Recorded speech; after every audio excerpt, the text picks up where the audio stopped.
Hello and welcome to Anders Lad and Dad Go-Karting. On the screen at the minute is the qualification for the Gp2 race on Monday. I'm doing this voiceover the day after I've done the charity event. I've done 2 hours 15 at Warrington. I think the only thing not hurting today is my voice. Everything else is completely broken. I've took a day off work today. I'm resting. So I thought I'd do this voiceover for the race we did on Monday. It was a cracking race. Jake just having a quick word with Jordan there. We've got Rory to the left of us there, and I think that was kart 15. Rory's always the favourite, although he never qualified too well. Pretty sure his kart wasn't performing as it should, or else he would have been higher up than that. And there's Max Davis just getting into his car with the white suit on. Kart 14 in front. I can't think of the young kid's name. They're just having a quick chat now in the pit lane. The qualifying has been done. I think we qualified P3, so we got the inside. Salvador was second. Ethan Waters was first. The list has just been up and I forgot it already.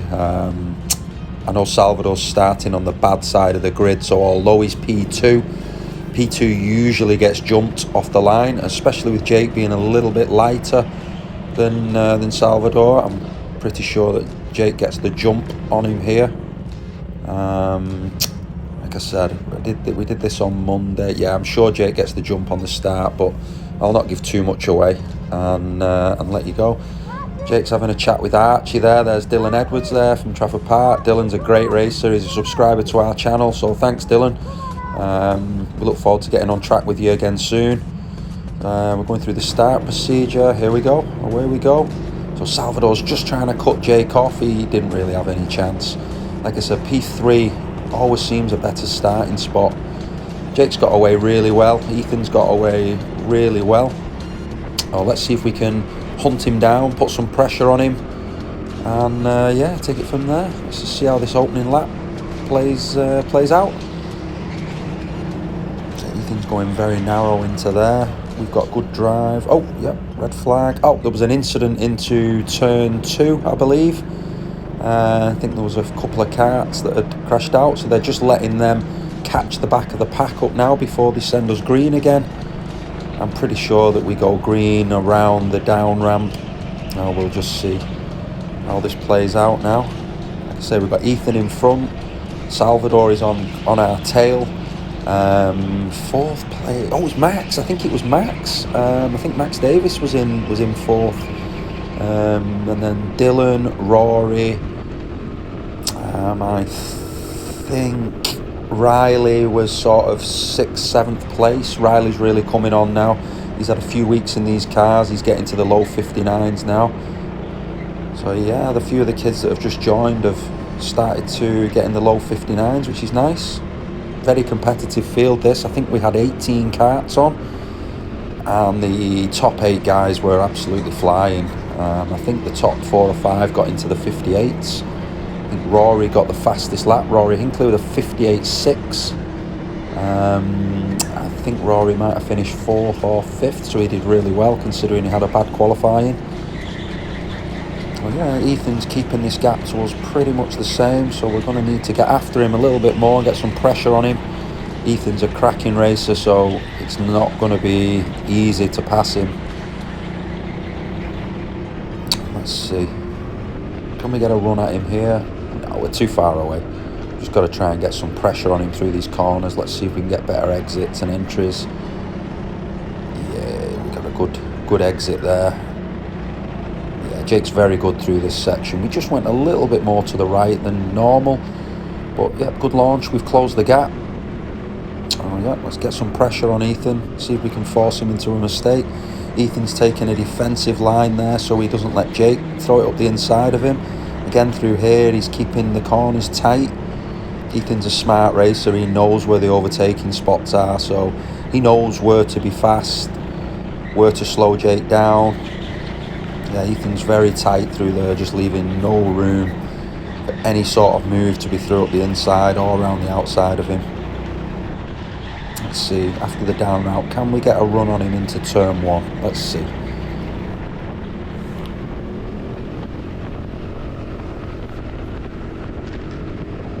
Good exit through here, can we? Nope. Ethan carried the speed. Oh, we just lost his rear end there. We got a better exit. Can we get a switch back?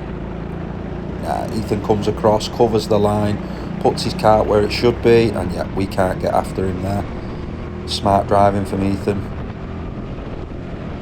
Yeah, again, he's just defended that inside line so Jake couldn't attack him. You can clearly see that we're the faster kart here. Whereas the last few weeks, Jake has been defending people off. It's his turn to attack. Somebody else's turn to go a little bit more defensive today. Ethan's not in full defensive mode there, I wouldn't say, but he's certainly letting Jake know that he will cut off any opportunities. So it's going to have to be a really good, really well thought out overtake for us to get him. And we're getting pushed along by Salvador as well, who is, I think he was literally attached to our bumper at this point. Yeah, Jake does well through here, carries lots of speed. Ethan's just pulled a touch of a gap on us now. Can we shorten the gap through here? Yeah, you can see Jake is really good through this section. And you can see how much we've gained on Ethan through there. Ethan tends to be a little bit better than us through the wooden section, and then we tend to catch him up on the tarmac area.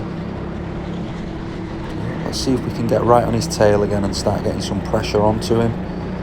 Guys, if you don't mind, please like and subscribe to our channel. About 80% of the people that watch our channel don't subscribe.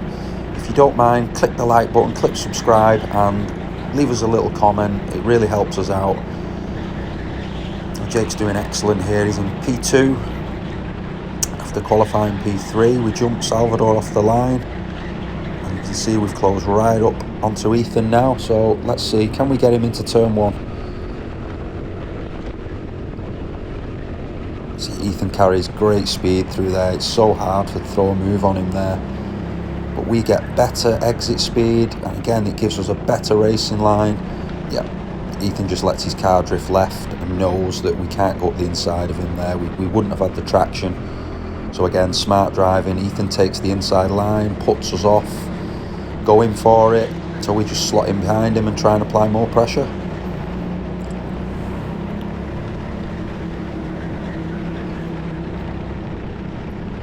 Again, we had a little look up the inside there, but Ethan was too quick.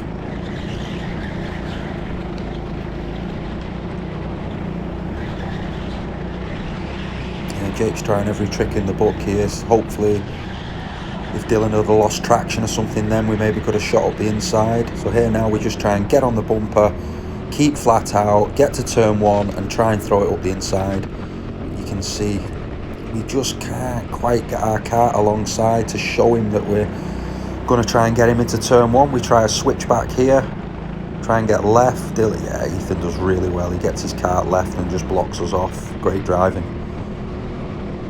Maybe he's been watching our videos, how we've been defending the last few weeks. Again, he takes the inside, he covers Jake off, and again we can't get through there. Good driving by Ethan, very smart driving.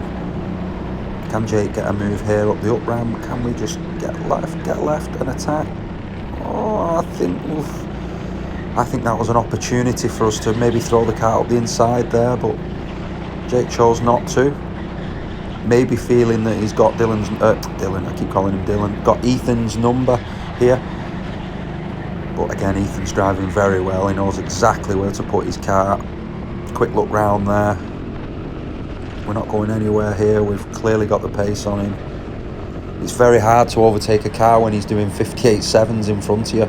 I'm pretty sure that we would have done a little bit better than a 58.7 here tonight, but we never really got the clear laps when we were fast at the start. You can see we're pushing Ethan along here. Again, can we just get a gap? No. Ethan's smart, he's onto it, he covers the inside. Again, good driving. Very good awareness from Ethan. He has a quick look just to see where we are at certain points. We lost a bit of traction through there. We've got a back marker coming up now. Can we use this to our advantage?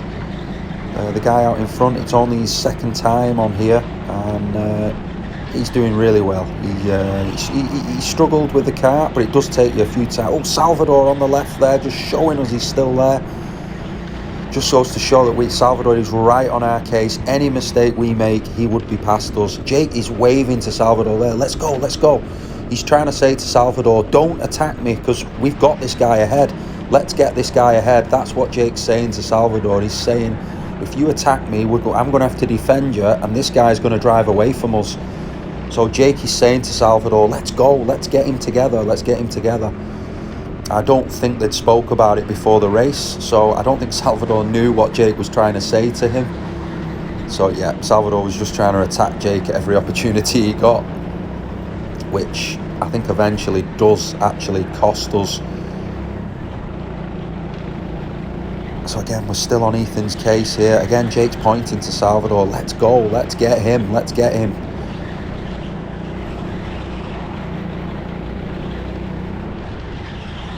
Yeah, we've closed back up now. Ethan got great drive. Again, that's if you wonder why Jake's sort of pointing forward to Salvador, he is saying, come on, let's get this guy, let's get him together. Nice through there, Jake. Good drive, good exit, better exit than Ethan. Right on his case here now, hoping to throw it up the inside at the Dunlop turn. Will Ethan defend? Yeah, of course he will. He'll defend. Knows exactly where to put his car.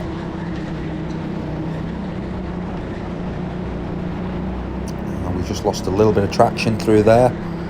Ethan just pulled a touch of a gap on us. There's Salvador up the inside. Oh! And that's just killed our momentum. And Jake's pointing to Salvador, let's go, he's getting away. But Salvador has every right there if he saw a gap. I just don't think Jake was expecting it because he thought they were going to try and get him together and keep going for him. And you can see now Ethan has pulled a gap. Jake's pointing to Salvador, Salvador, let's get him, let's get him. And yeah, that just killed our momentum. Like I said, with Ethan doing 58.7s and, you know, we was doing the 58.7s as well, it made it virtually impossible now for us to catch him. Because now, if you watch Ethan now, watch the lines he was taking before. You see now how he's taking the normal racing lines, which speeds him up. So that makes it hard for us to catch him now because he's not driving defensively, he's taking the racing line. And that means we've got to be doing 58 sort of 5s, 4s just to catch him. And we couldn't quite get to that pace. Jake is now thinking a little bit more about, okay, I'm going to have to defend my buddy Salvador behind me here now. I think there is a slight gap that appears that Jake does stretch out and he does try and get back after Ethan. But yeah, Jake points again, let's go Salvador, let's get him. Let's not let him get away. Oh, by the way, during this race, I was watching Max Davis, Dylan Edwards and Rory Hinckley. They were involved in a great battle. I think Rory was at the back of that group. I think he managed to get through. I'm not sure if he overtook Dylan. The final standings will be put on at the end. I can't remember if Rory actually got Dylan Edwards. Max Davis was in 4th place. I saw the incident where Dylan Edwards and Rory went through. I know Dylan's one of our subscribers and I like the lad, but I think Dylan's move may have been a little bit too aggressive and it pushed Max off the racing line and then Dylan undertook him. If anyone's got any footage of that and they want to show me, maybe I could change my mind, but having watched it in the flesh live, I felt the move was a little bit too aggressive. I don't think they probably would have got past Max otherwise because Max was lapping in the 58s as well. So that was very fast. So yeah, a bit unlucky Max really. On another day he could have had 4th there. But still an excellent drive to get in the late 58s is an incredible achievement. Like I said, we'll look at the final standings at the end. I have included them in the video.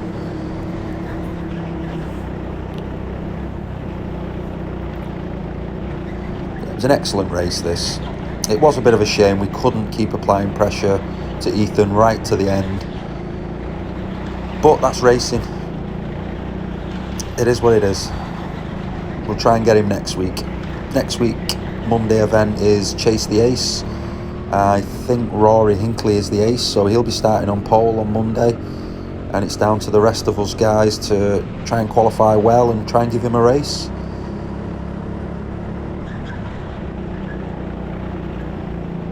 Okay, so we get a good exit through there. Yeah, missed that apex a little bit, but we got a good exit speed through there. We've just started to slightly close the gap on Ethan again now. You can see we are starting to just reel him in slowly, but we just don't have enough laps left at this point. I think we have 2 laps to go, I think maybe 3. And yeah, Ethan did really well. He kept us behind, and then second and third had a battle and he drove away. So fair play to him. I'm not so sure if it's his first race win here at Warrington. If it is, yeah, congratulations, it was an excellent drive. Ethan is joining us on the Total Karting Zero test day that we have coming up on the 10th of December at Hooton Park. I think there's about 8 or 9 of the Warrington lads. I think Dylan Edwards is on it as well. Young Jack B's on it. Jake's on it. Salvador's on it. I think Archie Hogan's on it. Archie also, sorry I've not mentioned Archie. Archie also had a great race here. He was involved in lots of battles. It really was an excellent race. We need this rear facing cameras as soon as we can, and we can start showing you the action behind as well, because we do miss a lot of good racing if we're out at the front. Yeah, I'm pretty sure at this point we maybe have 2 laps to go. We just went a little bit wide through there, a little bit bouncy. Just got the entry point wrong. Yeah, lovely through there. I think Ethan has just pulled another touch of a gap on us. Yeah, he has. Let's see if we can just shorten that gap through turns 1, 2 and 3 here. Jake's very good through here. He has a good feel of the car. Does he at the apex? Yep. Oh, that's the checkered flag. Sorry. All right, I thought there was a lap to go. There's the checkered flag, so that's P2. Jake waits for Salvador here, and he's actually saying, Salvador, come on, we should have had him, we should have worked together, we could have got him. But yep, that's racing. Maybe next time they need to have a word about that before. There's Salvador there. He drove an excellent race. Excellent race. He was very fast. I think he did a 58.8 fastest lap, which, yeah, incredibly quick. I just want to mention as well, I did a 2 hour 15 or 30 stint for the charity Race for Life event. The Andy Man's, oh sorry, I forget, it's a charity. I did my personal best of 59.1 last night. I'm only 3/10 off Jake, so I was absolutely delighted with that. We're just coming to the pit lane now, so yep, there's our best lap, 58.7. We're happy with that. We're happy with P2 overall. Bit gutted we didn't get a few more laps to attack Ethan towards the end. But once again, guys, if you can please like and subscribe to the channel, it really helps us out. We really appreciate it. Thank you for watching. I think we put the final standings on now, the race result. There's me to the left, and I think Paul Newman to the left now, Salvador's dad. And yeah, Jake and Salvador just having a quick chat here. We've got James there, the marshal, doing his bit. So yeah, excellent race. Salvador's smiling to Jake, saying, I didn't know what you meant. I just thought you was tapping your helmet. So yeah. Take care, guys. We shall see you soon.